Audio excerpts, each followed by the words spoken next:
From the magnificent Midwest, it's the Suzanne Venker Show, where men and women are equal in value but wildly different by nature. Join us here every week as we challenge the culture's hugely flawed narratives on men, women, sex, and love. From coast to coast and from around the world, thank you for joining us. When was the last time you heard something positive in the media about men? It could be in the news, or in a commercial, or in a television program, or in film. Yeah, that's what I thought. And when was the last time you read a magazine article or a novel in which a man was not at the root of a woman's problem? I'm guessing I'm hearing crickets right about now. Today I'm going to be talking with someone who has made it his mission to, quote, restore masculinity back to men worldwide and to build a positive future for men, boys, and fathers. His name is Anthony Dream Johnson.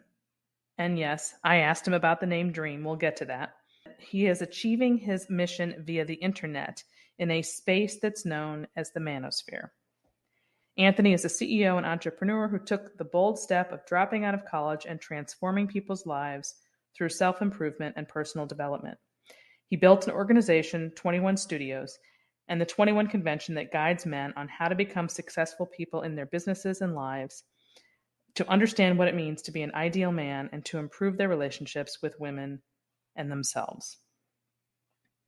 Anthony's style is very different from mine. He's quite bombastic and likes to curse a lot, so I asked him to hold that down a little bit for our conversation today, which he did. Welcome to the show, Anthony.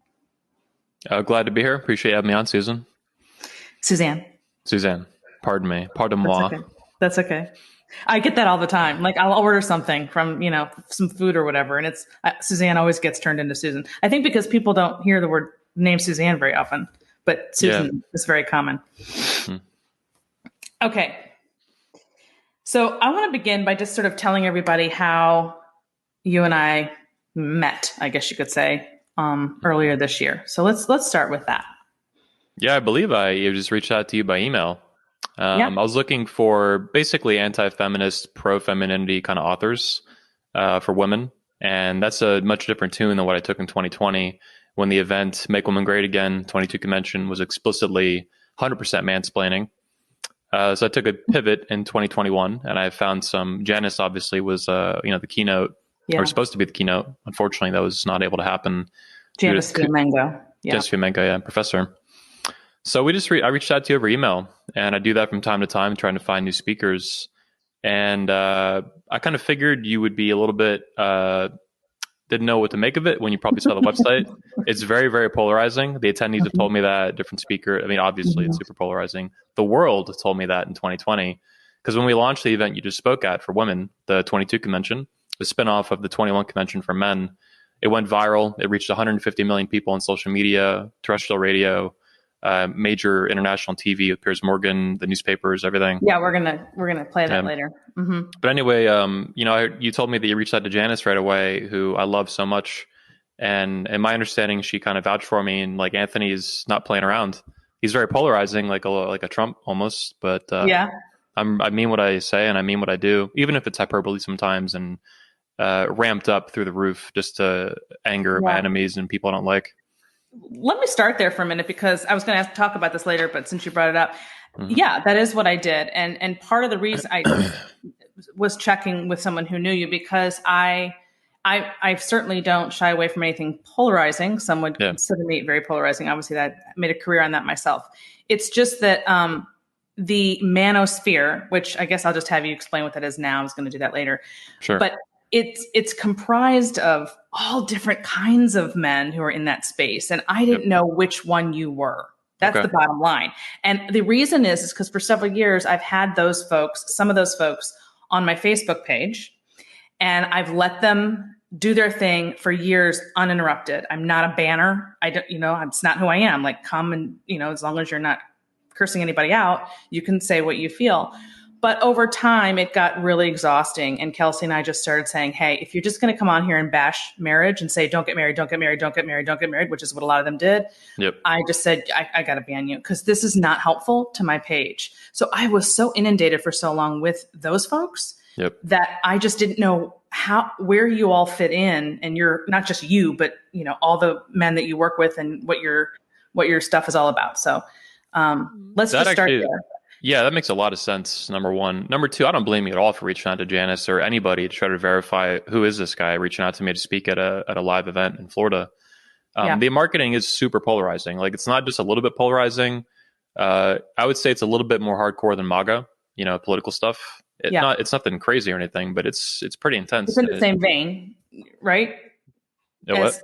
It's in the same vein. Yeah, it's in the same The vein. style. I mean, obviously inspired by it. Yeah. It's not a political movement. It's not a political thing, but there's so much going on politically in the country that the minute you associate even remotely with MAGA stuff, it just riles people up. And then, of course, with feminism, I view feminism as the religion of modern women and as the most dominant ideology in Western civilization, never mind America. So basically make women great again is like the union of like everything aggravating about MAGA with everything that would rile up feminists and a huge population of women in America that are living in a very unusual time in history, where America has incredible amount of wealth and military power and security policing and stuff, things that have never really existed in courts and all these things that have never existed from before in history. So Make Women Great Again was this huge pushback. I view it as the probably the biggest pushback by far from a secular perspective too against feminism culturally that we've seen in a long time. And it's not even political, really. It's this cultural thing when we talk about relationships and self-improvement, these social, marital effects of feminism, all kinds of different issues. One of the things I'm always struggling with over time, I've been an entrepreneur for 15 years now, is like, what is my mission statement for the companies that I operate? And it's always changing. I try to update it over time and not stay too stagnant. But I view, one of the core missions of what I do is healing gender relations in the United States and the West. And Make Women Great Again is a push to do that. We hear a lot about race relations, obviously, in America. I don't talk about these issues, but not much anyway, except on my Twitter, maybe.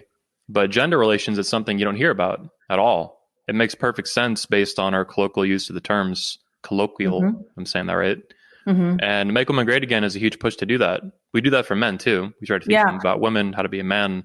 But for women, there's nothing even like that outside of a few authors like yourself, Janice Mango, Alison Armstrong. It's I'm trying to basically unite not only all these mansplainers, these coaches and speakers of men talking to women, but the loosely organized group of women who don't like feminism, they're critical of it, and they want to help women be better women. That doesn't exist anywhere right now. There's nothing really but feminism, feminism and feminism light. And that's why when I really got into studying like who you were and what you were about, and I listened to you, I mean, the truth is, Anthony, there's nothing you've said thus far that I've heard that I don't wholeheartedly agree with. That's the bottom line. And so after I looked into it, I had to separate myself from the bombastic way in which you speak, because I said that at the opening. And I told everybody, we're not going to have too much of that cursing on this show, but he does curse a lot. I told them that, your style is very different and it gets attention, of course, and it's very different from mine.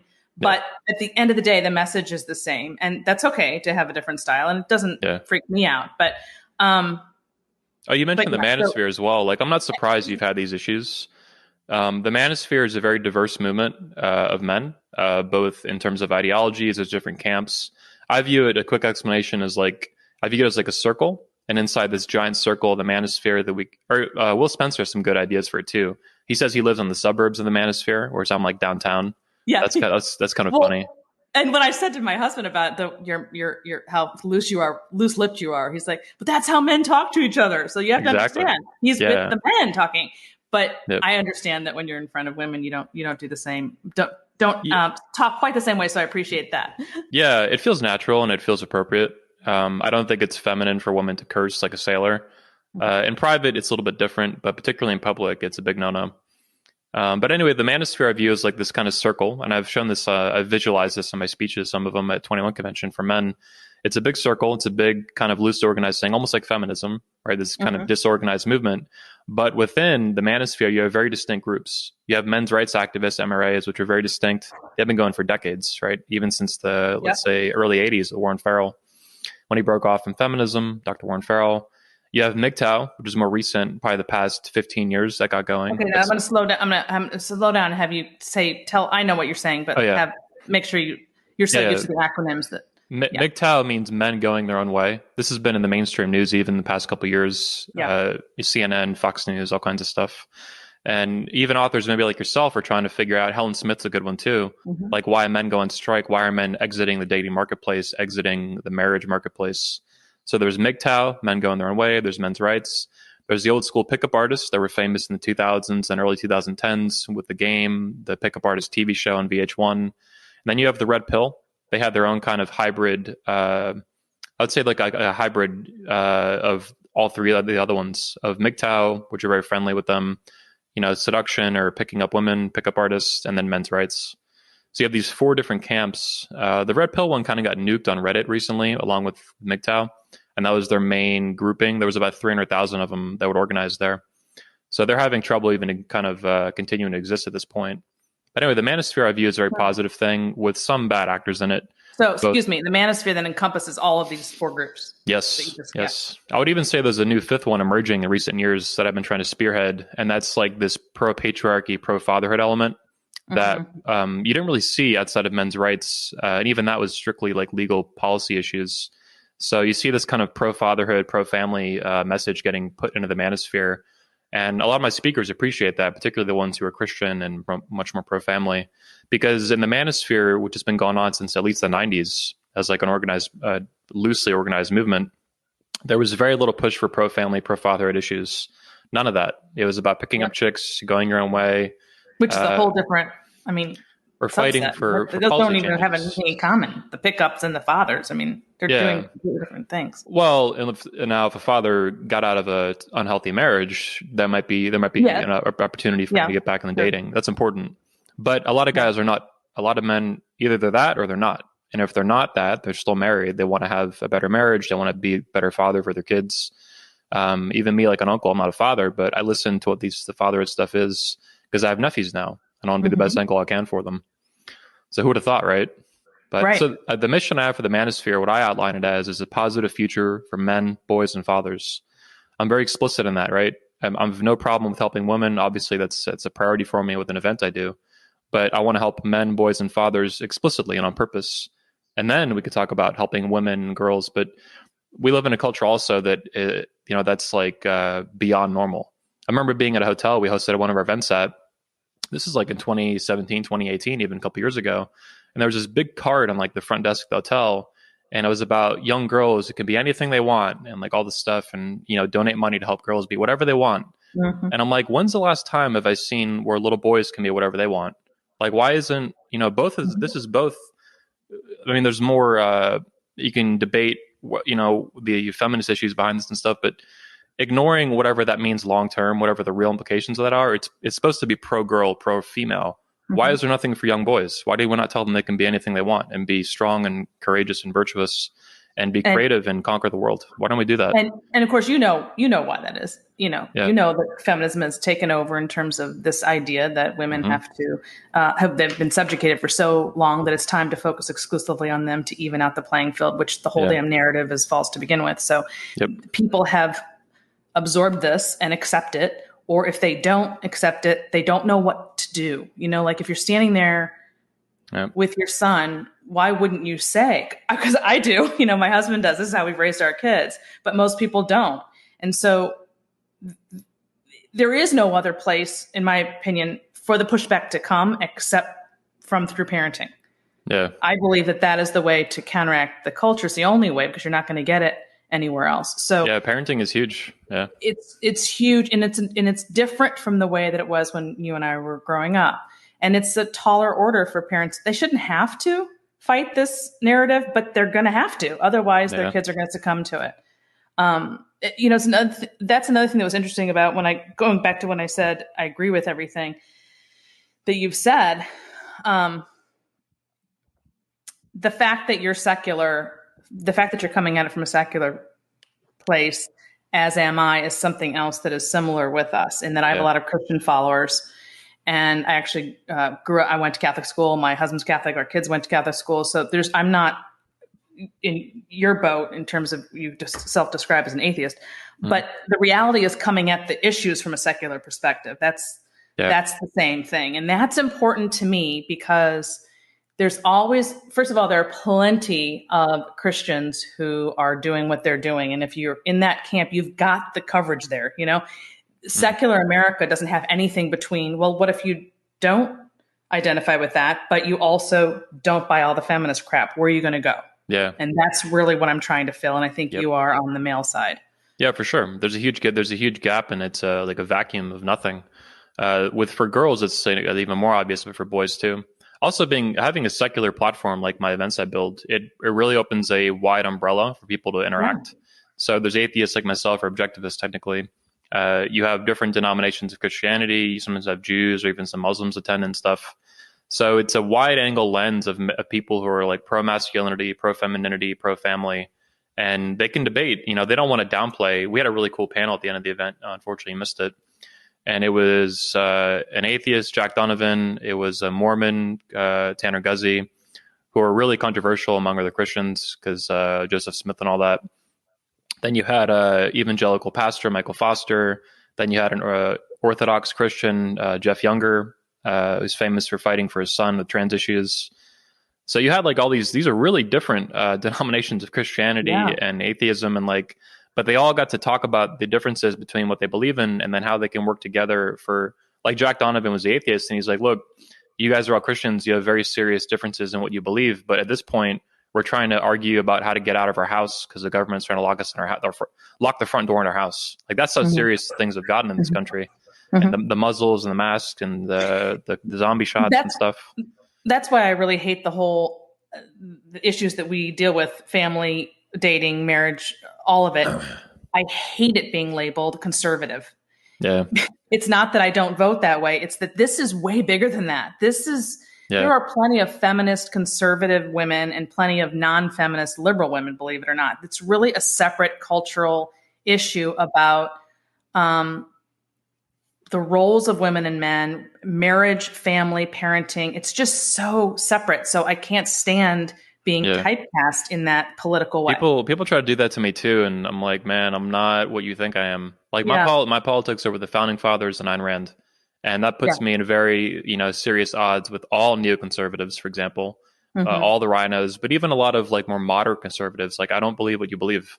I'm 100% in favor of Second Amendment, First Amendment, like all this stuff, and they're not. They say they will, but when the push comes to shove, they have very they'll compromise, or they give up, or they sell out, or they're whatever they're going to do.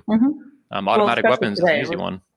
What's that? Automatic weapons is an easy one politically for me. Like I don't think the government has any business telling you how many bullets come out of your gun when you pull the trigger, 1 or 2 or 3 or whatever. And a lot of conservatives don't get behind that. They're like, well, it's too radical, blah blah blah. I'm like, what would the founding fathers say? And they'd say you're a coward, to put nicely. Thank you. I'm like, what is the polite word? Trying to hold your tongue there, but I did. But one more thing on this secular issue. I talk sometimes about common sense masculinity, common sense femininity, kind of like the founding fathers would. But also from a secular position, and I'm not Christian anyway, but even if I was, I think it's important for Americans to build an American masculinity and an American femininity. And that doesn't exist right now. There isn't really. You have old school, Christians do some of the hardcore ones anyway. They'll promote biblical masculinity, biblical femininity and stuff. But even that's unusual a lot of the time, unfortunately. But I think this is an easy thing. Like we live in America. There's 300 something million people here. Why can't we have our own brand of masculinity and femininity that everyone can, no matter where you're born and what you believe, like why can't we all push towards that? Like some positive element of that. I feel like it can be easily framed in 2 camps, and that is whether you truly believe that being male and female is a social construct, which is the narrative that feminists push or anybody in the left pushes, or whether you absolutely believe in human nature and male and female nature. So it's either biology or ideology. Which camp are you in? Yeah. And that to me crosses political barriers and religious barriers. Yeah. Yep. Yeah, that's really what it needs to be: biology or ideology. Which one are you going to go to? Yep. Yeah, we're lost as a people. Like I'm strongly in favor of the biology camp. When I grew up in the 90s, that was a lot more normal. I'm 33 now, but when I grew up, there was 2 bathrooms. We had the whole bathroom system figured out. It wasn't complicated. Nobody had a problem with it really. And now we don't even know what bathroom to go to. Like that's where our culture's falling. We have like all this advanced technology, our phones and space travel and stuff and all this, and we can't even figure out the bathrooms at this point. Like, how pathetic is that? Like, that's how confused we And are the and lost. reason is, in my opinion, the reason is because the vast majority of people are too scared to push back against that very, very, very, very, very small minority, although very loud minority because they have all the power. Yep. In terms of what they know to be true, they can't.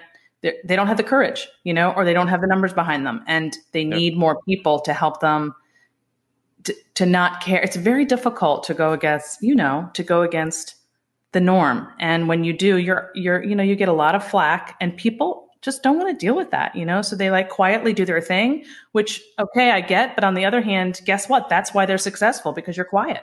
Yeah, that's right. Yep. I get a lot of emails and DMs from guys on messages from surgeons and lawyers and doctors and stuff that follow me. They love what I do, whether I knew them growing up or not. Sometimes they grow up, and I have friends now who are surgeons and doctors and stuff, and PAs and stuff. They love what I do, but they can't openly promote it. They'll tell me all day long. No, this is my life. Yeah. Yeah. I had one guy who was a PA in Florida, and he almost lost his job over sharing one of my Facebook posts. He didn't even like comment on it. He just shared it like, the default share. And he was a PA making six figures, and the hospital, it was recently purchased by a larger corporate thing, which is why he said the HR policy kind of changed, but they yanked him into HR. And all these nurses basically were following him on his Facebook, and they complain about what I posted. And like Lee, I don't want to say his name, but obviously, but they're like, he posted this. And they're like, look, you got to delete it or we got to let you go. I mean, that's where we're at as a country. This guy is a PA, almost a physician's assistant, almost a doctor. Mm-hmm. He can't even share something someone else said without losing his job. Like his whole life is and this to me is really sick. Like this is controlling what people say, what people think. It's controlling like literally what you do with your fingers and your tongue. Yes. Like this is madness. Control. Yeah. And here's a great example of that. Those years that I was on Fox News a fair amount, I wrote for them for about 5 years, and I did a lot of Fox News stints. And nice. I got just as much flack, not all the time, but a lot of the time from some of the women there. Wow. Right? Yeah. I mean, even though it's considered this conservative channel, I can think of only one woman there who was truly unbiased, and the others got really upset. And so I dealt with just as much flack there than I would if it's like CNN. Wow. But I'm bringing it up because prior to getting plugged in, before I'd go live with the host, the Fox producers behind the scene come on in your ear and talk to you to make sure you're all okay. And for several years, I had many of them say, "We love you, Suzanne. We think you're great. We love everything that you're saying." But wow. Yeah. So I'd have that, and then I go, "Oh, flip. Now I'm on the air, and now I got to be attacked by the host." So this is interesting because my point is that the people that you're seeing and hearing from are one way, but they're actually the minority. So for every one host who's acting that way, there's 100 people behind the scenes in those control rooms who don't agree, and you don't see them. Yeah, I believe this it. This is no the doubt stuff that I would deal with over the years that would fuel me even more because I want to be the spokesperson for those quiet people in the control room. Yeah, a voice for the voiceless. Yeah.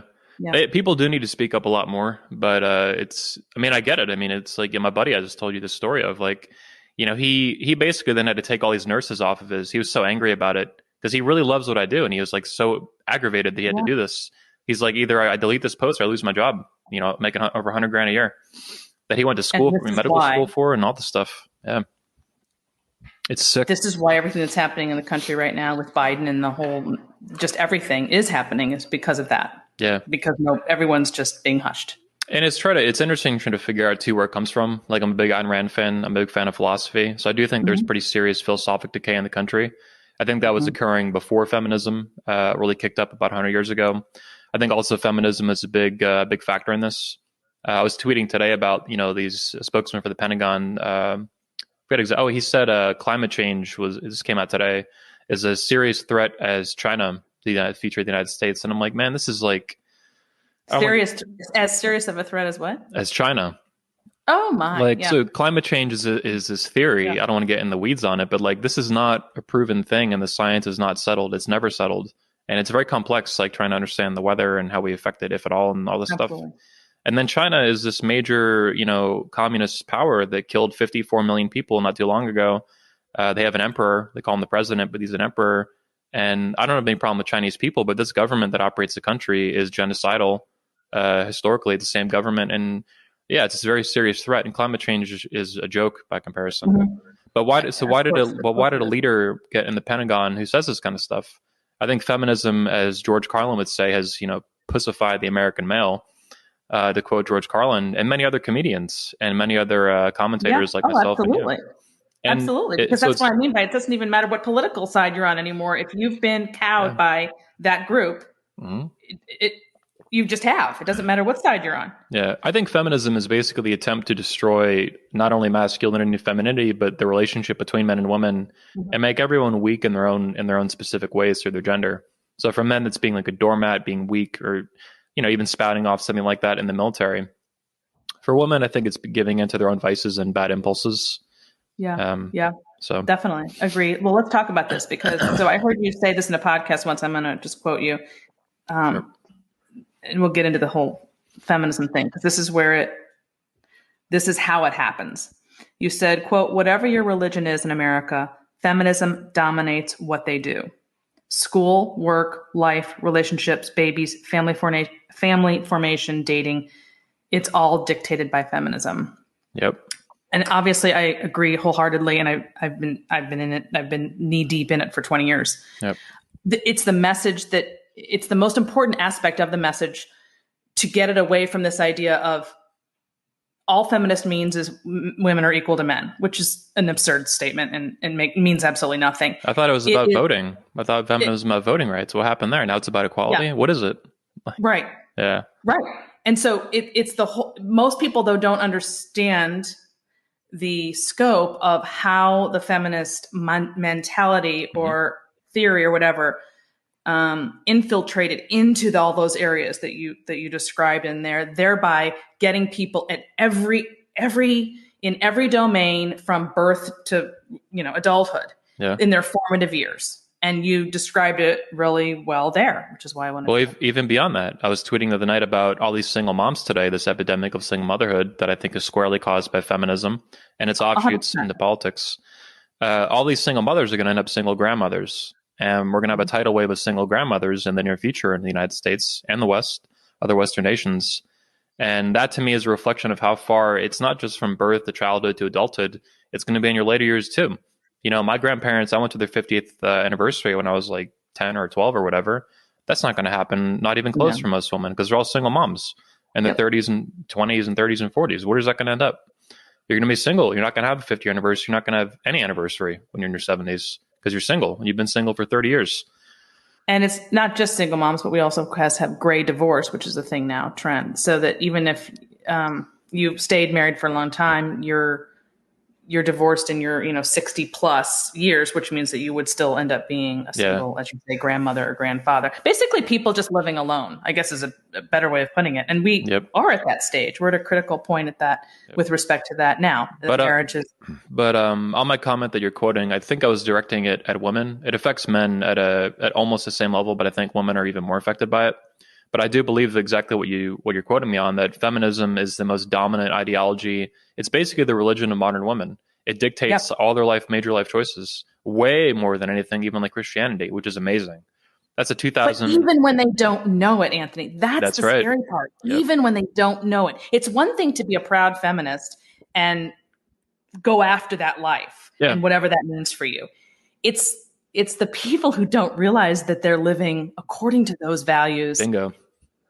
That's the most insidious and horrible part of this whole conversation. That's right. I completely agree. If a girl is a radical or honest or open feminist, that's one issue. But that's a very small percent of the population. In Britain, it's like 20%. In America, it's probably like 15%, or it's really, really low. Yep. Very low. Because that has negative connotations with it, rightly so, because a lot of them are just crazy and unhinged, and they scream kill all men and all kinds of stupid stuff. But yeah, it's the offshoots into the rest of the culture that are massive. The military is dominated by feminism. Most governments are dominated by feminism. The entire federal government is dominated by feminism. Most state governments, most local governments, all your schools, all your universities, most of your churches, the courts, all the statutes, the laws, legal precedent, all this stuff is feminism. We're drowning in feminism.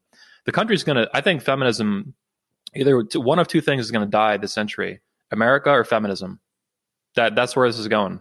These two things are completely at odds with each other. They don't work. They are. This is They the absolutely are. antithesis of our founding, and it's the antithesis of living in a free and rational society where men are men and women are women, and we live in a free and open society where we can talk and debate and work out the issues and stuff. Feminism is antagonistic to all that, even free speech. I mean, are feminists in favor of free speech or against it? They're against it. They bully people and they promote all this dogma. That's why I was making fun of them with our marketing.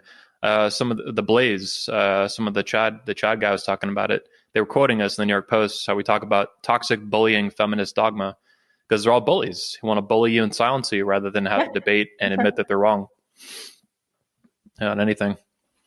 How do you answer? Have you had people, I mean, have you ever come up with a really clean, simple answer that doesn't go off on a tangent as to when the average person says to you, but all feminism means is equal rights for women. Why would you be against that? I've actually talked about this in my speeches several times. It's a really good one. So basically, there's four main ways, if I can quote myself correctly here, having worked this out previously for speeches. So you're saying equal rights is what feminism is, right? But equal rights is saying what? You said feminism is about equal rights. That's the hypothetical you're promoting here? Correct. Yeah. Well, what about equality? I mean, are you only in favor of equal rights? What about equality between men and women beyond equal rights? So now, but that's what feminism is, Anthony. That's what it is, about equality between men and women. That's not what you said. You said equal rights. So now it's two things. Now it's political equal rights. Now, what's the difference? Well, equality goes well beyond equal rights. What about equality in a relationship? Are we equal in a relationship? That's not a political issue, right? There's no law for that for the most part, right? Well, I don't believe in equality between men and women, right? I think women like men who are stronger and superior to them in many ways. So now you have equal rights, you have equality. What about women's empowerment? You're not in favor of women's empowerment? I thought feminism is about women's empowerment, right? So you have at least three things now operating at the same time. You have female empowerment. You have women's. What about women's rights? You're in favor of equal rights. You want equal rights for men too? But you're not in favor of equal rights for men. So now you have women's rights, equal rights, equality, and women's empowerment. Now you have this quadrant of four different issues that are all very different. I mean, equal rights and equality would be the closest related, but even that's significantly different. Female empowerment is not necessarily equal rights. That's helping little girls be whatever they want to be, right? Giving them money and welfare for single moms and all this stuff, right? So it's a very, these people are master manipulators, and Ayn Rand called this package dealing. They sell you one thing and they package it hidden, secret with all this other crap in it. And a lot of it ends up being Marxism and communism and really just bizarre anti-biology, anti-science stuff, like now the bathroom problems we have. And yeah. And they do it by controlling the language. So two words that you just used in there are, and this is always the question I always have to ask when they bring it up is, it depends on what you mean by equality. What's your definition? Which is basically what you were just saying. Yeah. What is your definition of equality? Same goes for the word empowerment. Yep. Well, what do you mean by empowerment? Because equality and empowerment on their own are great words, but they've been completely demolished because they're now associated with quote unquote women's rights.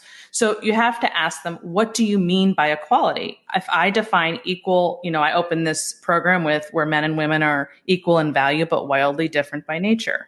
That's the tagline for this show. So equal in value or equal as in the same, as in they are interchangeable. And of course the latter is exactly what they've been pushing for decades. Yeah. And why there are so many problems between women and men and why marriage has fallen away and why they can't even get together dating wise, because the moment you think of them as interchangeable or the same, which is the equality that they mean, all bets are off. It's over. Christina Hoff Sommers. So there is no such thing. I agree. And Christina Hoff Sommers, you probably know her, obviously. She has a great, equity versus equity feminist. Yeah, but she also calls it symmetrical. And it's really what they're after, making men and women symmetrical or identical, which is, retarded. Like, this is bizarre. Right. It's totally anti-science, anti-biology, anti-common sense. Like, men and women are significantly, substantially, fundamentally different. Physically, psychologically, your whole life, like all of it. And if you're fighting that your whole life, you're never going to have a relationship. It's never going to work. That's right. You're going to be alone. Yep. If you don't believe that. And of course, the average woman today doesn't believe that and doesn't even know she doesn't believe it. Yep. If you paint her into a corner, she'll be like, she'll just sort of stumble over herself because she knows what she's supposed to say and what she can't make sense of. The brainwashing is total. Like, it's really serious stuff. It's hardcore propaganda. that will make you miserable and ruin your life. I mean, what you can debate about the origins of it and who's behind pulling the strings, who cares, right? What matters is that, like, you can take 100 million, or I don't know, 100 million, but 25 million young women in their 20s, and most of them believe the same feminist garbage that's going to ruin their life. They're going to go, hoe it up on Tinder. They're going to bang all these guys. They're going to get their heart broken by, 15 different guys named Chad. And then they're going to hit the wall at 29, 30. They're going to be crying in tears. They're going to be angry. They're going to be bitter. They're going to go through a couple plan Bs, to go through an abortion, and try to find some nice guy to settle down. It's not going to work because they have this entitlement from hooking up with all these guys, one night stands. Like, it's just a train wreck. And it's really sad. And I think women in particular have a really hard time recovering from trauma. Men do as well, but men can also harden from it and become more masculine. Women, I think, in the Manosphere, we have the saying that masculinity is built, femininity is preserved and retained. So it's not really, you can basically at best get it back to baseline, whereas men can build or be destroyed and become total douchebags. But end rant. I know you love Ayn Rand. You'll be happy to know that I was really into her in college, by the way. Loved it. Loved. Oh, I said end rant, time but I love Ayn Rand. What's that? I said end rant. But I love Ayn Rand. I love Ayn Rand very, very much. I know you do. And I've been meaning to tell you that I loved her too in college. I was so into her. Yeah. It's been a long time since I've read that, though. So I can't do any quoting like you probably can. Yeah. So, and then actually the sad thing is that's when by the way, in my coaching, that's when they call me, is what you just said, 10 years down the line. Yep. And it's hard. I mean, it's legitimately hard because on the one hand, with what I do, I'm sort of stuck in a place where you need to pretty much be around the age of 30 to receive what I'm telling you, to like be ready to hear it. Mm-hmm. At the same time, that's not the ideal time to hear it. Right. And so then you go, okay, I want to go down to the 22-year-olds, right? Or the 20-year-olds or the 18-year-olds even, but then they're not, yes, that's the best time to get them, but they're not ready to hear it. Yep. So it's a real problem because I'm fighting against this much larger, thing that they're getting bombarded with. And when everybody else around is doing it, it's just really hard for them they want to, but it's not fun. It's just a hard thing. So that's interesting you bring this up because, one of the main missions of 22 Convention is to make women great again, right? That's its fundamental purpose. It's in the name, and I mean it. Like, we need to do that. So, but I never expected from day one, even we've done it twice now for 2 years, right? We just did the second one with you and many others at it. I never thought we'd get a lot of young women to it. I don't think it's possible or desirable. I don't really care. I didn't hear that. You didn't think you were going to get what? Young women at the event. Oh. Yeah, there's just no way. Oh, you thought they'd be older. Yeah, so I'm not really worried about who attends it. What I want to do is film it so we can film your speeches to reach younger women. That's the only way. There's no way to get 18-year-old girls out to a conference. You got to be kidding me. For 3 days? No. It's not going to happen. No. But they're on YouTube and they're on Instagram and TikTok and stuff. And our videos can reach them there over years and years and years. It's going to take years and decades to fix this problem. It's a mess. It's a huge mess. Michael Foster, the pastor, spoke at the events. You met him probably at the events. He said that basically, this is a generational problem. Like, women, young girls today at 15, 20, 25, they've been brainwashed and fed this whole line of feminist thinking that dominates really what they believe and what they're going to do. And to turn this around, you'll have success in small bits as a coach, one at a time, for women who want that kind of information. But for the most part, you have to reach millions of women and start educating young ones as best you can. The only way to do that's video and audio to an extent, podcast and stuff. For sure. Actually, I haven't mentioned this to anybody yet on my podcast. I haven't announced it yet, but I'm in the middle of creating online courses for that exact reason. Nice. So that instead of just going one by one with the coaching, there will be a whole course where people can access all over the world. Yep. And it's going to be in video form, and you know how online courses go. So that's a lot. It's a big project. So nice. sometime in 2022. But and again, let's be honest, most of my clients are already married. Yeah. So what I'm dealing with there is more like saving and helping, saving the marriages and helping them be healthier, strong, right? Healthier and strong. as opposed to trying to tell you when you're 22 or 23 how to build a life. I mean, I want to do it all, but I can't do it all. Yeah. So right now, that's where my focus seems to be. But at any rate, and I feel like this country is kind of divided up into two groups. People who get what we're talking about exactly, like they are tuned in, they're dialed in, and people who have absolutely no idea what we're talking about. Yeah. And I was reminded of this the other day when I was having coffee with a woman I know, and I was telling her, I offhandedly mentioned how men and boys were falling behind in our society and that they're not going to college at nearly the same rate as women, what a problem this is for relationships and marriage and families. She genuinely had no idea. Yep. And she's not dumb. That's not my point. She's actually quite the opposite, but just simply tuned into other things. Yeah. To the point. So if somebody like that, who's tuned in but busy, isn't even aware of this, it just took me aback because I'm so involved in it. I can't imagine not knowing. Yeah. So I have to stop and remember, wait, the average person may not even know this. I have the same. Scares me. I know the experience. Yeah. I've been doing what I do for so long. When I call them normies, they have no idea. They eat McDonald's. They just do random stuff. They pay a little bit of attention to news and stuff. They have no idea about these other very serious cultural issues. They're not tuned in at all. They're genuinely ignorant. They're not stupid, usually. Sometimes they're stupid. Exactly. And they don't even realize how that's affecting their ability to create families and find a good man, or how that trickles down to them. And it has to be explained to them. Like, why does this matter to me? Yeah. I remember I met a girl once who was in her late 20s, and she didn't even know. She had a brother and a father, and I think a sister too. I don't remember, but a couple years ago. But she had no idea that men in this country were subject to selective service, to a draft. Had absolutely no idea. And she was in her late 20s, born in America, raised in Florida like me, and just had no idea that men could get drafted. Her brother, and me when I was younger, my little brother could get drafted into the military against their will, and you have to go fight in a war and die, like Vietnam or anything else. It's the last one of them would draft. But the selective service is still a thing, and recently there's been some change on it. I'm pausing because I'm thinking to try to give her the benefit of the doubt. I guess it's because she's never experienced a war. Yeah, she was a little bit younger than me, but people were drafted, right? Yeah, I mean, there hasn't been a draft since Vietnam, right? But, so it's like never been in the news, and so it's just never, I don't know, crossed her mind somehow. Yeah, well, it made me think. Now, this is just a theory, but I think most millennial women, particularly if they've been the loosely feminist ones, they don't really know they're feminists. But that's what made me think of. It's like, this girl, she's probably reflective of most young American women. They have no idea that men are subject to selective service to a draft. They have no idea. They just don't know. They have a brother. They still don't know. And so it was just shocking. Like, how did you not know that? And I'm like, because people don't know a lot is the reality of it. Yeah.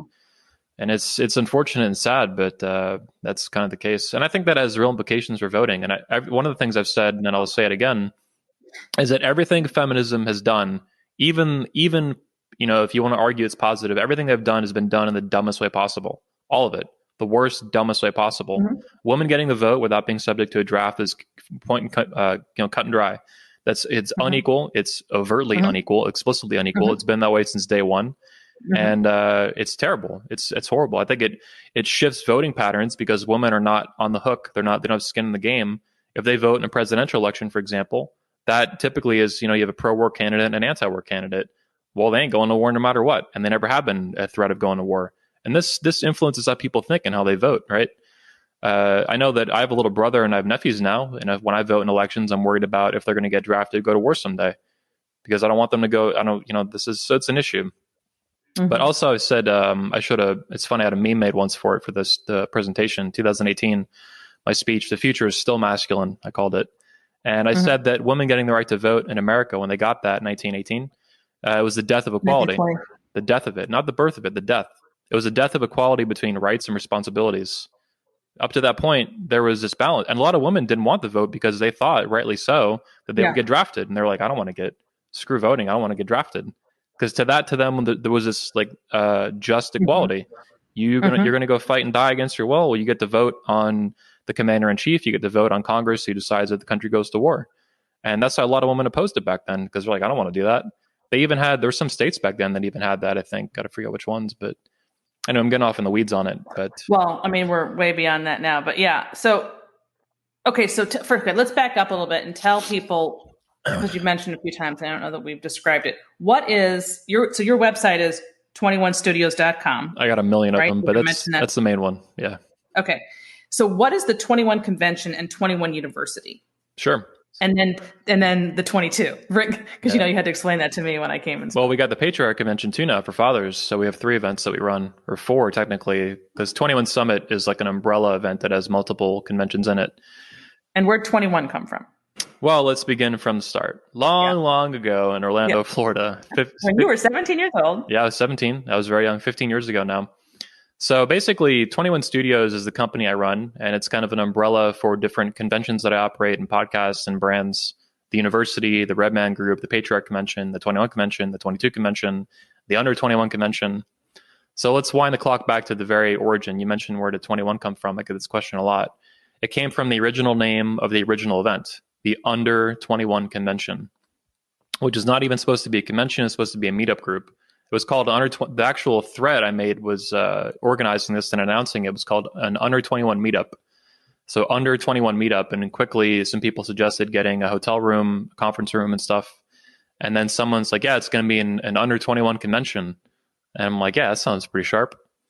So anyway, the name of 21 Studios and the 21 Convention and even the 22, which branched off from 21, that comes from the Under 21 Convention, which was, I was in the pickup artist community at that time, that wing of the Manosphere. There's the only one I was familiar with at that point, And it was basically a meetup group for young men in that space.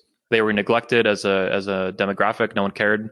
I mean, these companies back then were making huge amounts of money in that industry, millions of dollars a year sometimes in ebooks and courses and boot camps. These boot camps would cost like $3,000 for a weekend, like all this stuff. And, 18-year-old kids have no money. I mean, you're broke. You're a high school kid or a college kid, you got nothing. But in high school, me and my buddy had to split an ebook for the Mystery Method ebook. It was like $97, and we had to split it in half, and we could barely afford it because we had like no money. We were kids. Mm-hmm.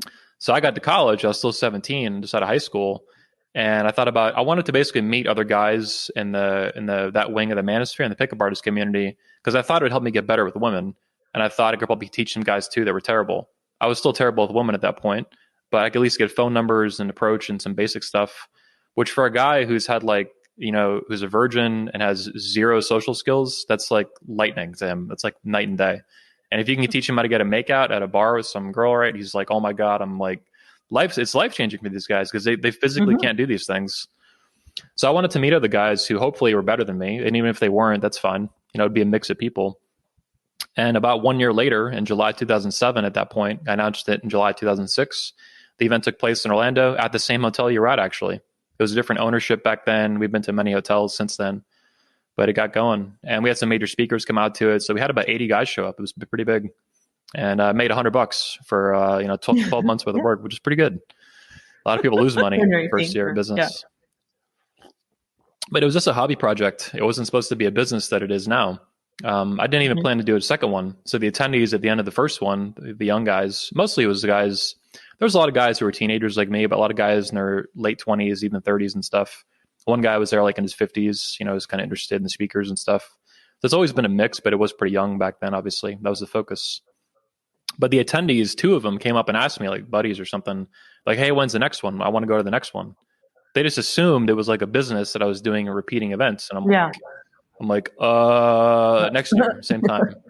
I just kind of blurted it out because I was so nervous. That was my first time public speaking. The first time I did any public speaking was at my own event in front of like 80 people. It was terrifying. I opened the whole event. I have the video. I mean, I'm like, I bet. Yeah, talking. That's impressive. Thanks. Especially since you said you were shy. Yeah.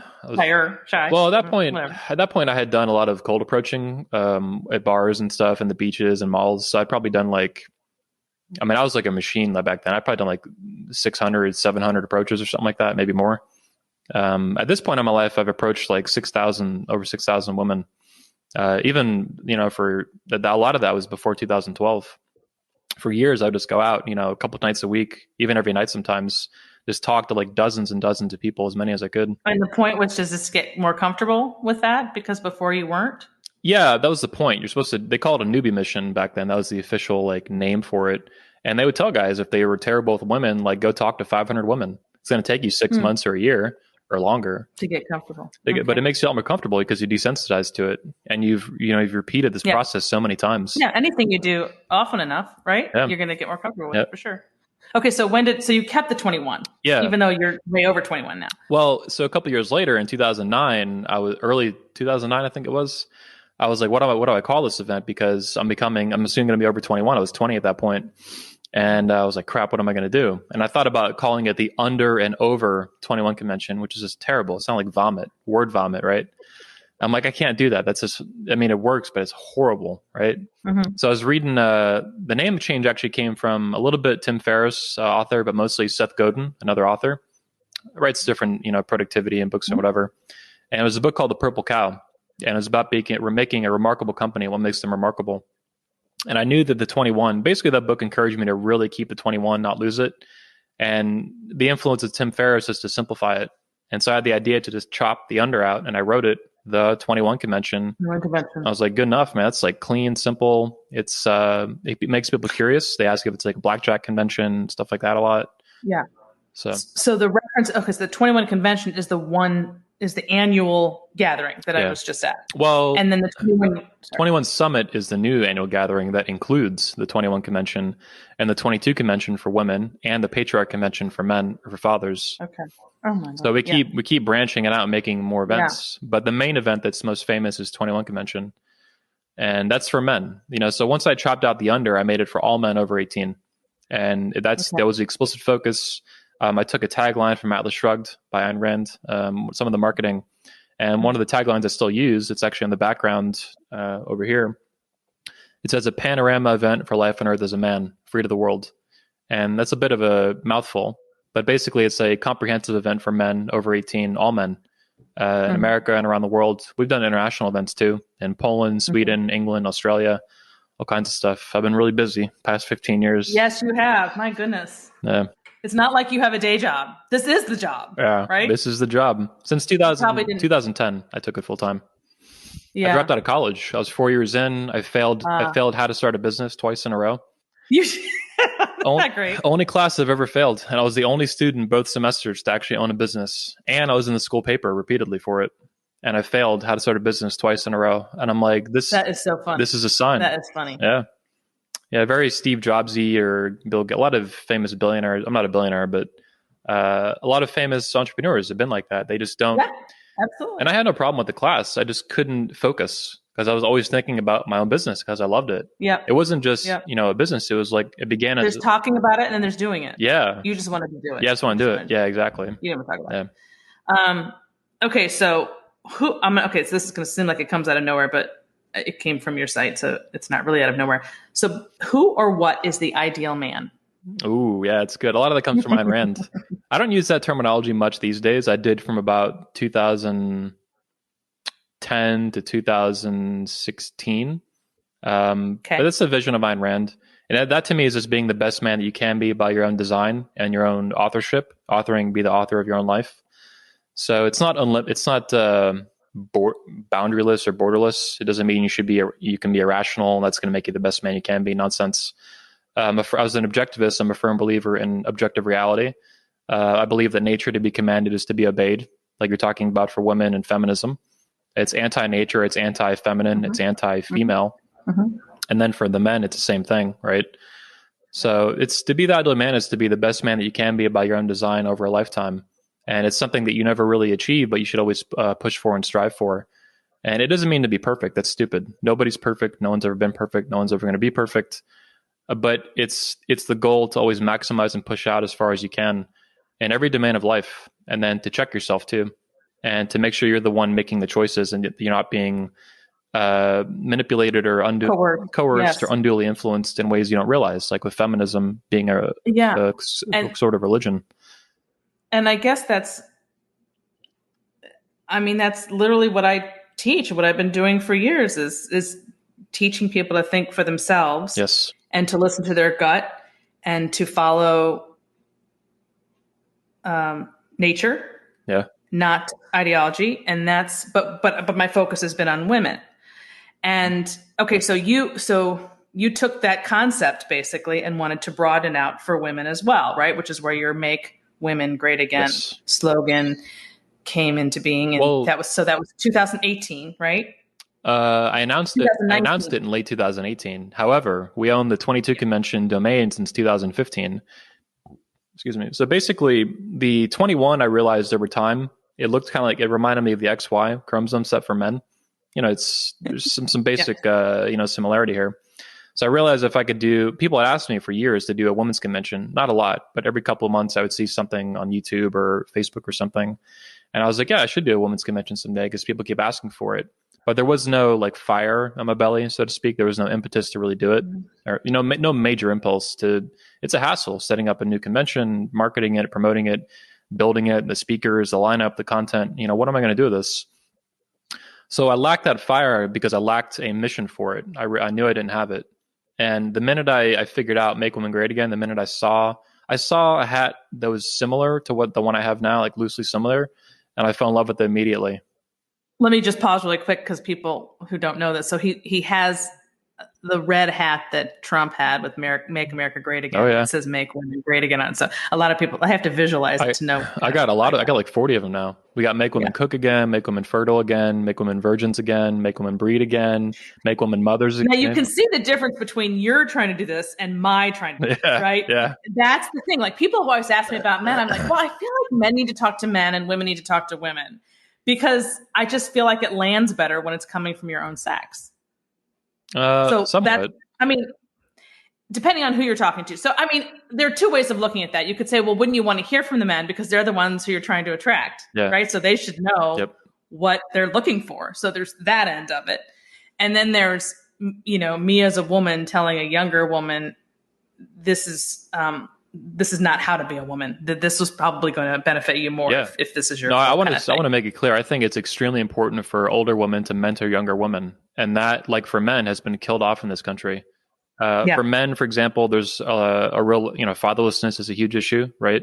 The court system and feminism and all this, the culture making buffoons, media and TV out of fathers. Everybody's Homer Simpson now to some loser doofus at best. That's terrible for men, and they need strong fathers who have real influence, not just fathers, but uncles and grandfathers and cousins, like big brothers. Like this is really important. Young women need that too. I think they also need good mansplaining, and that's the real purpose of the mansplaining term. Yeah. As funny as it is to play with, they use it, they mean it when they say it. They try, it's to silence you. It's to cut off and to neuter masculine voices in the West and in America so that fathers don't mansplain to their daughters, so that uncles and grandfathers don't have a say and an influence in a young girl's life, right? And those girls are then on top of that. Not only is he mansplaining, they're told to like cut him out and not even seek advice in the first place, right? On dating and building a family and going to school or not. When should I go to school? Like career, like all this stuff. So that's terrible. And women, they need both. Yep. They need to hear from women, and then probably not their peers so much as older women. And like yourself and Janice Fiamengo and all these women. Camille Pagula is another great one. Christina Summers is okay. Me and her have gone back and forth on Twitter a little bit. She's too pro-feminist for me, and I don't like that at all. I think she needs to abandon her. She's trying to like save feminism. Like you could just forget it. Agreed. Throw it in the trash and burn it. Like throw a match on it. Yeah. We are not like-minded in that respect, but she's done so much wonderful good that I just focus on that. She does do a lot of good. I can't deny that. I don't think it's salvageable at all. I think that's a waste of time. It's too far gone. But well, on that point, though, I want to make it known that I'm considered the president of the Manosphere. This is a self-appointed title. It was a big deal in 2019 when I started it. The media, as I thought, would pick it up, and they have gone after it too. So the reason, there's a couple reasons I did that, but one of the main reasons is that I get concerned sometimes that the Manosphere will get collapse into this toxic sludge like feminism is. And I wonder sometimes, how did feminism get so crazy and so radical and so vicious? And it didn't happen overnight. It took a long time, and it took people not speaking up and keeping an eye on the movement and steering it in a healthy, positive direction. So for them, it just went downhill over time till it's super crazy now. I mean, we don't even have radical feminism. I call it like hyper radical feminism. It's completely unhinged. And totally unhinged. Like I said, we can't even figure out the bathroom. Like that's where we're at as a people. That's what feminism has done. We wouldn't even know what bathroom to go to. Jeff Younger, my friend and one of our speakers, is trying to prevent his son from being transitioned into a girl. And the mother is a pediatrician in Texas. It's all over the news. I know this story. Yeah. I do know this story. He spoke at 22 and 21. The 22 ad was last minute. The woman requested him. He spoke at the fatherhood event, the patriarch event. Oh, But it's sick. I mean, okay. it's like, how is this even possible? And feminism is what makes it possible. Yes. Oh, no question. Yeah. So tell everyone what happened last year with Good Morning Britain when you introduced the Make Women Great Again slogan. But let's pause for a minute, take a quick listen. What are you going to teach us at this convention, Anthony Dream Johnson? What will I learn if I pay my $999 to turn up and be talked to by men about how to be a good woman? Because I think I might need some tips. So the 22 convention, come on out and have a good time. It'll be a great time. So the 22 convention is the mansplaining event of the century. That's its destiny. It's coming up soon in Orlando, Florida this May. And I'm only one of the speakers. I'm actually more like Obama, like a community organizer. And I'm organizing about 20 speakers to put together. And they're the top mansplainers in the world. I've been doing that my entire life. So tell me what you mansplained to me. Over 13 years. I'm quite an expert at being mansplained to. So just tell me what you teach me. My speech. So, well, look, Piers is a fantastic mansplainer. You're in good company. Yeah. My speech at the convention, one of about 20, so I'm just one of 20 speakers at the event, is going to be on motherhood first. Right. And I believe that feminists, when they present a choice to women between career and motherhood, it's a fake choice. It's not real. Because they're pushing an agenda behind it to push them to delay motherhood. And I think most women, not all women, most women will be happier. I can't turn up to your lecture. I'm a mother with a successful career. I'm very happy for you. That's wonderful. I think you made a great choice. I think motherhood is awesome. And you should have as many babies as you want and not get bullied by feminists for it. No, but I am Which a feminist. many of them do now. There are women sticking up for me online. I wasn't bullied by anybody. I had as many children as I wanted, and I've got a career, so I'm not sure what you're... You might be telling confused. me that was wrong? I think feminism, as Piers has been discussing here or hinting at, I think feminism has collapsed into rampant sexist, man-hating bigotry and female supremacism. I don't hate That's any what these men. hashtags mean. Toxic masculinity, the future is female. I'm not female. Where's my future? So what was that like, Anthony? It was awesome. I actually I had other TV interview invites from like local Fox News and stuff like that. I turned them down. I don't have any hatred of local news, but I really wanted to make sure that my first TV appearance was a major one. And I figured if I waited and I was patient, that I would get one. And sure as hell, I got one. And you know, you could say sure, Anthony. Yeah, you could say sure. Okay, you wanted to say sure. Shit. Yeah. So I knew who Piers Morgan was. I mean, he's interviewed presidents and Supreme Court justices. I mean, he's a major news personality. I wasn't too familiar with Good Morning Britain a little bit. I've seen some of our speakers have been on there before, pickup artists and stuff. And they, of course, got the same kind of fights. They love drama. It's a morning show. Piers Morgan is known to do this kind of stuff. But no, I loved it. They picked me up in a Tesla like 4 or 3 in the morning to go to the... So it was really late at night, too. People don't realize that. Like, no, I didn't know that. Well, I guess it would be. Because it's Britain, yeah. Morning there, yeah. Yeah, for Janice, it wasn't too bad because she's on the west coast of Canada, I think. So it was late for her, but it was like, I don't know, midnight or something. For me, it was like 3:30 in the morning by the time I was live. So at least you don't have to do makeup. Yeah, I don't do makeup, yeah. But so it was late, and I was like, I took a nap. You know, I couldn't get to sleep, in time. I took a shower, I had a little bit of coffee, but I was just like so out of it. And when I get tired, I tried to be as focused as I could, obviously, for the show. But when I get tired, I get like super savage. I just drop. I have very few filters anyway. Like it's really difficult to not curse, for example. I'm like really like slowly going through what I'm going to say. Right. But once they made me mad, I was like, nah, I'm done. Like screw these people, man. Great. Thanks. You did great. You look like you'd been doing it for a long time. Yeah. Well, speaking, I think is what helped. And, talk, one of our speakers was, he asked me, one of the Christian guys, he's like, how did you, get so, he was very happy with how I did. And he was very concerned that it would not, he was concerned it wouldn't go so well. Right. And I get that they chew you up. They chew me up and that I would be too bombastic and curse and get kicked off or something, which has happened. But that didn't happen. They invited me back on. I almost went on a few months after that, later in the year. And then like they canceled it like the day before because they had someone else, who knows, right? All scheduling crap. But it was awesome. And he asked me, though, he's like, how did you do so well with it? And I'm like, well, I had a few zingers that I had rehearsed. I knew I wanted things I wanted to say. Who cares what they're going to ask me? I just want to say these things. For example, I called feminism a national security threat. And I meant that. And I'm serious. It's not like climate change. It's very real. And it's very obvious with things like military standards, for example. That's just like elementary level issue with it, but it's real. And look at other nations. Look at our marketing for our military, the commercials they put out versus ones from Russia and stuff. You got to be kidding me! Like we're promoting, the CIA is promoting now like LGBTQ alphabet crap. Yeah, like, right. It's just it's insane. God. Like whether, the CIA is not military, but these organizations should be very serious and have very serious missions and not be promoting like alphabet soup stuff, just made up nonsense to these people, right? The military, for example, should, I don't want to get into it, but anyway. Well, no, it's a real concern about our military and what's going to happen.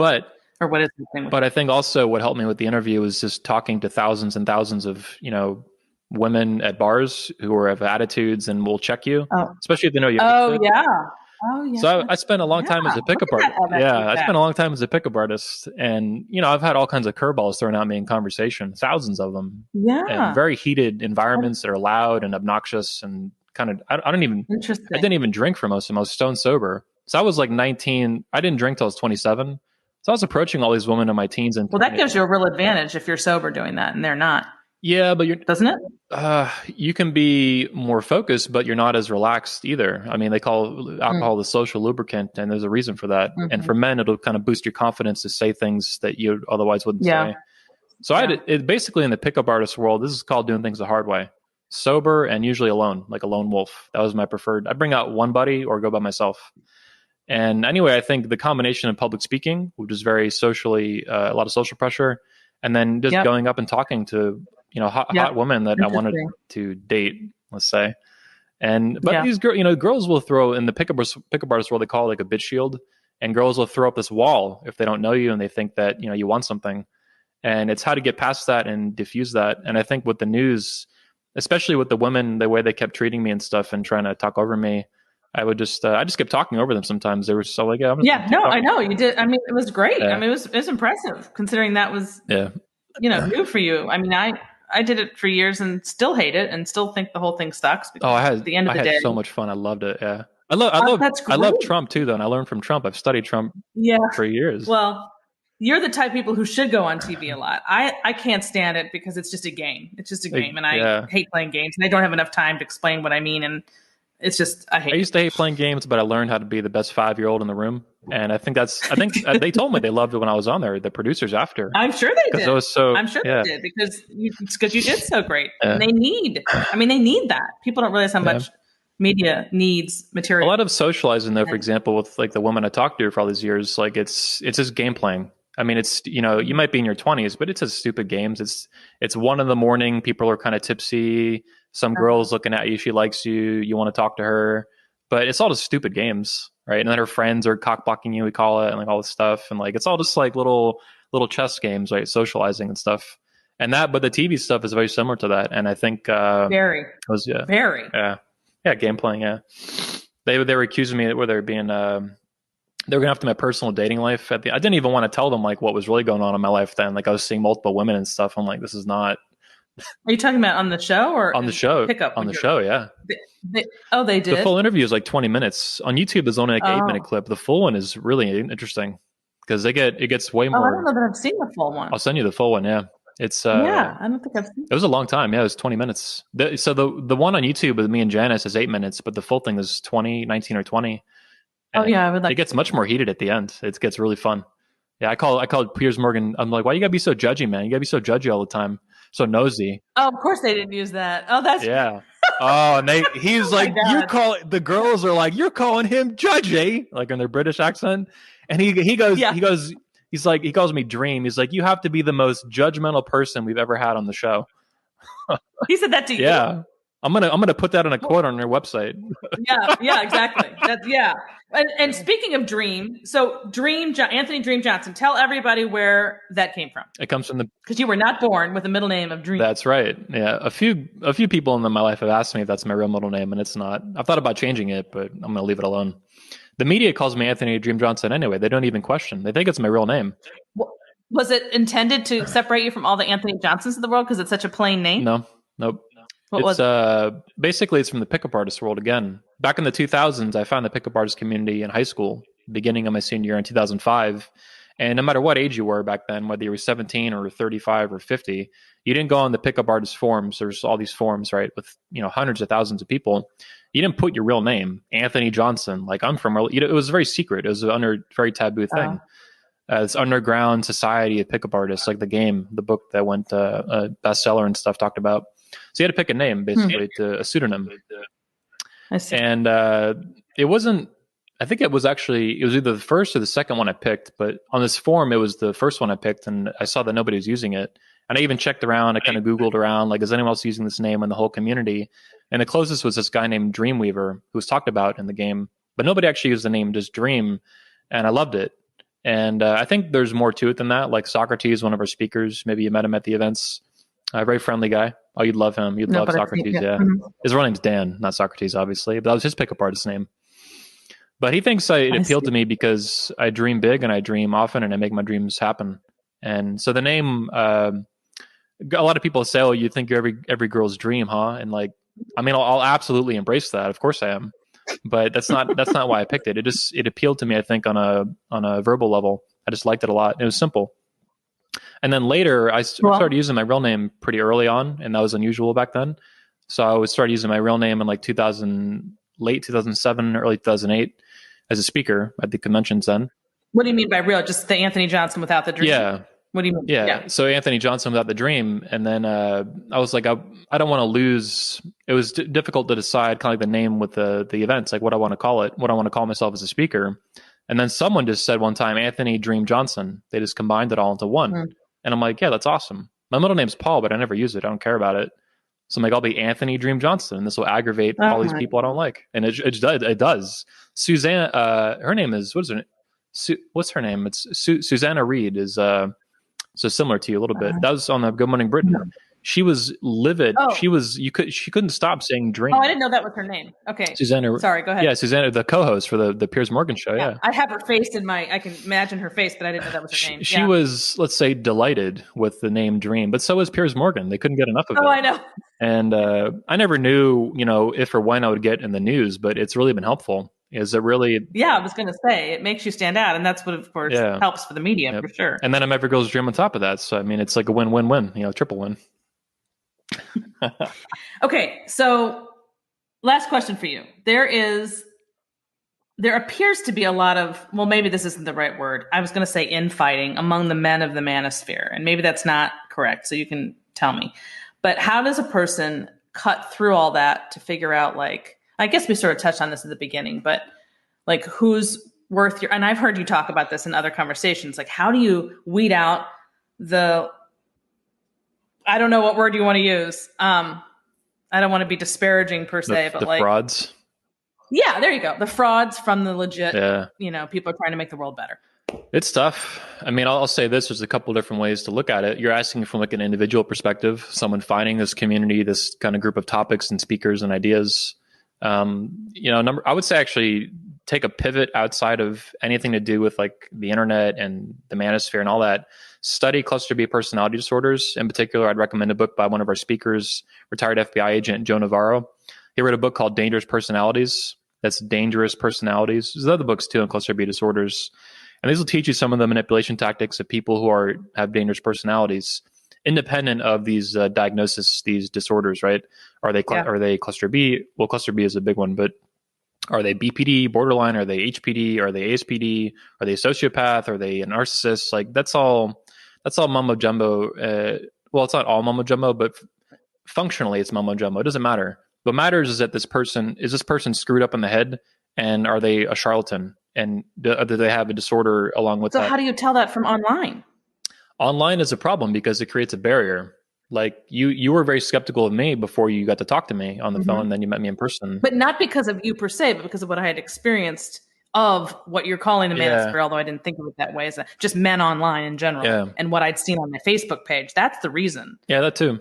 Yeah, and then the marketing being bombastic and all that, right? Yeah, that's true.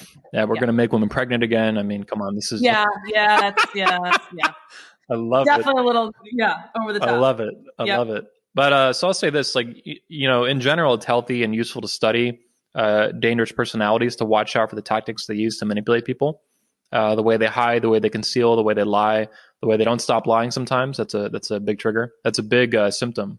Anybody with a cluster B disorder, usually a lot of them end up being compulsive pathological liars. They can't stop. They lie so consistently that it's their default for operating, even when it doesn't matter. And this is like, there's a couple of guys I go after in the manosphere for this. They don't stop. I mean, these people they just rampant liars, or even little things that just don't matter. It doesn't make sense. The reason they do this is they're screwed up in the head. Like, why would you lie about something? So what do you do? How can you disassociate with them? How do you do that? Well, if you're just someone looking for advice, you just don't follow them. I mean, just ignore them. You mean in your personal life? I guess you gotta, no. I mean, in your cut ties. Like if they're in your community and creating havoc. Oh, I go after him like Trump. I'm really. Have you seen the memes I make? I'll send you some of the memes. No. Okay. You're in for a surprise. Oh boy. Okay. I'm the meme master, and I loved it. I actually pay one of my main guys to make these memes. They're really good memes. Yeah, me too. You'll love them. Mine might be a little nicer, but yeah. But so what I'm trying to do in the Manosphere, I think me and Will Spencer on his podcast talked about this. We talked about the frauds. I think that honor is like the most foundational element of masculinity in terms of the virtues, like the four that we talk about: strength, courage, mastery, and honor. If you don't have honor, and you don't hear that word anymore, do you? You what? You never hear that word anymore. That's right. So among men, I think it's very important to value this and to uphold it. And what I'm trying to do in the Manosphere is a group of men and fathers. And it should be, I think, by default, a masculine space. Duh. It's a manosphere for men. And that means it should be honorable, and that we need to instill a culture of honor in it that doesn't exist and never has. It's an old movement at this point, at least 25 years, even beyond that, if you consider the Warren Farrells and stuff of the 80s and all that, like very old at this point. Will and I call that the proto-manosphere before the more modern rendition of it. Anyway, though, I'm combative. I fight these people. Sorry. Go ahead. I fight these people in the open. I'll attack them if I need to, particularly if they attack me. Gloves come off. One time last year or early this year, this guy started attacking me, and I was like, okay, people are annoyed at how combative I get. Let me take a different turn in life and not attack him. Just leave him alone. Just ignore him. I knew he was kind of screwy, right? But I was like, let me just leave this guy alone. No, he attacked me again a month later. So a second time to a large audience, 100,000 people. I was like, okay, we're done. Gloves are coming off. This guy's getting his teeth knocked out on the internet. And I did. I put out a documentary. It's got over 110,000 views now. And it just demolished his life. I mean, caused him a lot of problems by exposing with facts and evidence the lies and manipulations this guy had been doing for a long time about his life. Lying about his wife, lying about the relationship, lying about her weight, her age. He's 7 years off his wife's age. For example, was for years lying about it, all this kind of crazy stuff. Well, making fun of men who married older women. I mean, it was beyond hypocritical. But anyway, my theory is to instill a culture of honor in the Manosphere and to enforce that through mockery, through memes, through being combative, very Trumpish, Trump style. Sleepy Joe, Crooked Hillary, that kind of stuff. He's very influential to me beyond. I mean, I don't even agree with a lot of what he did politically. It doesn't really matter to me. I'm more interested in the culture that's falling apart, because that to me will make politics irrelevant, right? If we don't have a family, the whole country's just going to die. So yeah, I look at what he does and I try to just do the best I can. And I think also that the Manosphere has gotten more, it's actually gotten a lot more frauds in it over time because it's grown. And I think this is natural for any movement. The more money's involved and the more people are involved, you necessarily attract more frauds, and they prey on wounded men. That's those guys you see that are negative and stuff. It's because they're being manipulated. They're hurt, usually from a relationship and a screwed up culture and court system that treated them very unfairly. But then these frauds prey on that. They button push for money. And it's really sick. And I try to fight it the best I can and encourage other leaders. Instead of trying to help them improve their lives, like the Jordan Peterson way. Yeah. Which I think Jordan Peterson's rise to fame really, I mean, I don't know what you think, but brought the Manosphere much more into the light, don't you? I mean, it was always there, but once he came along, wow. I mean, YouTube. I consider him Manosphere light. But he talks about a lot of the same issues for sure. That's why I call Manosphere light. Yeah. Well, no, he's not bombastic either. His style is different. But no, I mean, it revealed the huge gap that the Manosphere is filling, not as an individual public speaker like Jordan Peterson or thinker, but as a community and a movement. And it's very serious and very important. Some guys call it the men's movement, but I don't think that really sticks. The same way feminism isn't known really as the women's movement, it's known as feminism. No. And well, it should be, because it's not the women's movement. It was the feminist movement. When they said feminist and tried to call it the women's movement, it made it sound like any woman in the right mind would be a feminist. Like it's a women's movement. Like all women are going to do this. And that's why if you don't think like that, you feel like there's something wrong with you. It was very, very,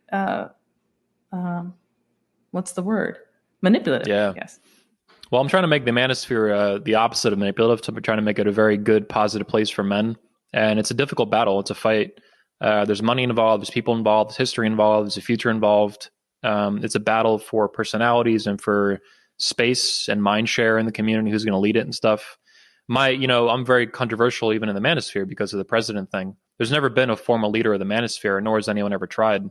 The fact that I've been doing that now for a couple of years and the media recognized it really makes people angry in my community, because it makes me the leader of it in a way that they can't really. If they say I'm not the president, which the one guy I made fun of with that documentary, I exposed him. He tried to impeach me at his own conference. That's the first thing he did, is we need to impeach the president. And so, which is hysterical to me, because all it does is reinforce the position as president. So it's just little games, but it actually works really well. 5-year-olds have a lot of wisdom that people don't realize. They can be very immature, but they can be very blunt, right? They can be very unbelievably honest, these little kids, because they're so naive about the world. But that can be weaponized into like what I do now with memes and stuff and little titles and documentaries and all kinds of stuff. People, there's an old saying that, I don't know if Ayn Rand said it or who, but, communists hate comedy. They hate humor. They hate laughter. They really do. Because it can be used to expose them, right? And to show how ridiculous the things they believe are, and anti-life, anti-freedom. And the memes do that in much the same way. They expose, I don't know where I was going with this, lost train of thought. But anyway, comedy is important. I'll send you the memes. Yeah, send me the memes. All right, Anthony, this has been a great conversation. Really appreciate your coming on. Yeah. And just been great getting to know you the last few months. Thanks. And I look forward to all that stuff that's coming out soon from the conference. Yep. I need to interview you on my channel too. Oh yeah, I will do that for sure. You're probably already starting to have to worry about next year's conference. Almost. Yeah. I reached out to some hotels, so try to get that going early, or sooner the better. Yeah. Okay. Awesome. All right. Well, we will talk again for sure. Okay. Thanks for the show. Okay. I appreciate it. No problem. Thanks, Anthony. And that ends this hour of the Suzanne Venker Show. Before you leave us, I'd appreciate it if you take 1 minute to give us a review at Apple Podcasts or whatever platform you use. If you've done that already, or if you can't leave a review on your podcast player for some reason, please consider sharing the show with a friend or a family member. Word of mouth is the primary way we get the word out about the Suzanne Venker Show. Thanks for listening, everyone. Have a great week.